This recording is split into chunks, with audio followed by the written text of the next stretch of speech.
किती? अरे बोल ना. 30,000. मग ती म्हणले तुला मी 30,000 देतो, पण तू मला काय देणार? प्रश्न आहे ना. मग तू काय सांगता सांग. आपल्या त्या माणसानं प्रश्न सुद्धा विचारता का म्हणे की बाबा एवढी सॅलरी का द्यायची. समजलं का? आपला त्या लेवलचा ॲटिट्यूड. म्हणून तुम्हाला माहिती मला जय महाकाल म्हणलं, ॲटिट्यूड त्या लेवलचा पाहिजे. समोरच्या माणसानं धाड सुद्धा करता का म्हणे की बाबा ह्याला का पेमेंट एवढं देऊ ना, त्याने कमीत कमी हिचकिचता तर पाहिजे. काय एवढं बोलायचं मी असं. ठीक आहे, ओके आहे, माणूस त्या लायकीचा आहे, माणूस तो योग्यतेचा आहे आणि आपण देऊ शकतो. कारण पेमेंट समोर बसून ठरवलं जातं ना. थोडंच काय ऑनलाईन ठरवलं जातं, तर तुला मी एवढी सॅलरी देतो असं काय ठरवलं जातं का? नाही, समोर बसून ठरवलं जातं ना. मग त्या लेवलचं आपल्याला ॲटिट्यूड पाहिजे, त्या लेवलचं आपण त्या व्यक्तीसमोर आपण प्रेझेंट झालं पाहिजे. तसं आहे. हे रेग्युलरिटी आपल्या लाईफमध्ये आत्तापासून मेंटेन करा, 6 महिन्यात तुम्हाला ते उपयोगी. रिझ्यूम कसा असावा, डॉक्टर एक्सवायझेड डॉक्टर म्हणतोय, एक्सवायझेड आपण इंटरव्ह्यूला जातोय कसा, बोलतोय कसा, काय कुठल्या पद्धतीने बोललं पाहिजे, काय बोललं पाहिजे, बसण्याची पद्धत काय असावी, उठावं कसं, चेअर हलवावी का न हलवावी, दुसरी गोष्ट चेअरवर कोणते हावभाव ठेवायचे, कोणत्या पद्धतीचा आपला ॲटिट्यूड मेंटेन करावा, रिझ्यूम देताना कसा द्यावा, फाईल देताना कशी द्यावी किंवा घ्यावी कशी रिटर्न, त्यातलं काय त्यांच्याजवळ ठेवा, काय घेऊ नये. बरोबर ना. पेमेंट देताना कुठल्या पद्धतीने द्यावं, किती मागावं, कसं मागावं, किती तारखेला मागावं, कशा मागावं. इंटरव्ह्यू देताना कधी समोरच्यांना आपला इंटरव्ह्यू घेऊ नये. आपण इंटरव्ह्यू असा द्यावा की जेणेकरून समोरच्या इंटरव्ह्यू घ्यायची वेळ सुद्धा येता कामा नये. ह्या लेवलचा आपला माइंडसेट असला पाहिजे आणि हे मेंटेन होतं आत्तापासून करायचं असतं. मे बी योग्य फेज आहे, 6 महिने म्हणजे काय फार कालावधी नाही, लक्षात घ्या. हे आत्तापासून ठरवा की आपण करायचं काम कसं.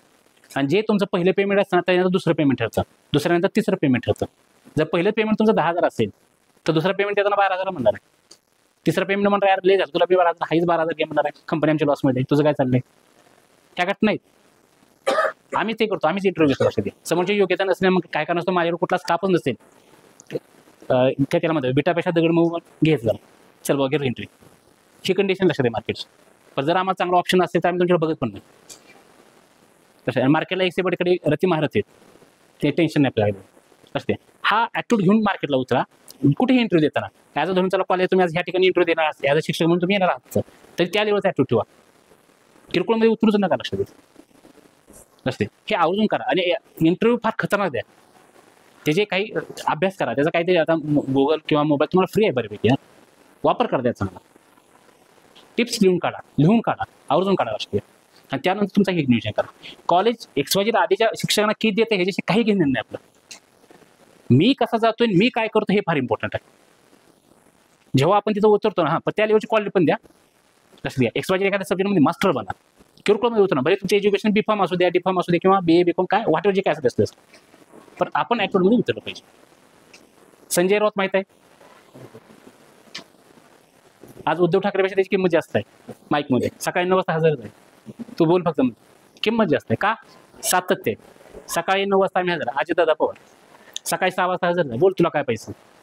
बरोबर ना. प्रत्येकाने काय केलं, स्वतःचे एक शेड्यूल किंवा स्वतःचे एक डिसिप्लिन मेंटेन केलेलं आहे. राजकारणी असून कमीत कमी शिक्षण असून, बरोबर ना, किंवा ते कुठं लोक त्या ठिकाणी एक स्थान निर्माण करून बसले. आपण पण त्या लेवलचा विचार केला पाहिजे. ओके. एमआरचा विषय होता की एमआरच्या जॉबसाठी खर्च काय येतो का, तर नाही येत खर्च.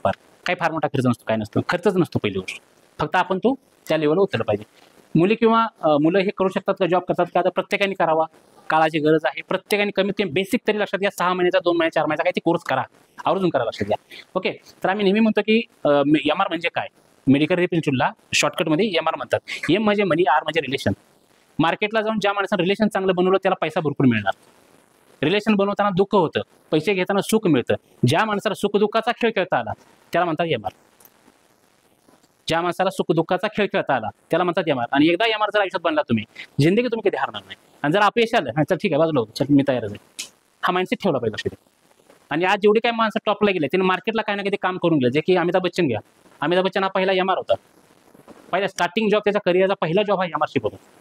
जे की बाकी तुम्ही भरपूर हिरो हिरोईन आहेत की जे हिरो म्हणून आपण जास्त हिरो फार कमी आहेत त्या लाईनमध्ये. तर हिरो भरपूर लोकांनी हे एमआरसी पण जॉब केले किंवा कुठल्याही सेल्सच्या ठिकाणी जॉब केले. तेव्हा ते लोक आज कुठे स्टेजवर पोहोचले का, त्यांना रिलेशन माहित आहे. Relation is a part of the life. हा प्रकार आपण डोक्यात कायमस्वरूपी ठेवला पाहिजे. होणार रिलेशन होणार, पण आपण त्या पुढे गेलं पाहिजे. हा माइंडसेट आपल्या डोक्यात असला पाहिजे कायमस्वरूपी. ओके. फार्मा मार्केटला याची फार मोठी गरज आहे. लक्षात एमआर राहायची. चांगले एमआर मार्केटला मिळत नाहीत, फार शोधावे लागतात. फार म्हणजे फार शोधावे लागतात. आणि एखादा एम आर टिकला तर ती कंपनी त्या एम आर टिकवण्यासाठी काहीही करते कुठल्याही स्तरात जाते, किती पैसा फेकते, पण त्या एम आर टिकून ठेवते. तसे तर त्या लेवलचा पण आपण माइंडसेट वापरला पाहिजे. हा पहिला विषय झाला.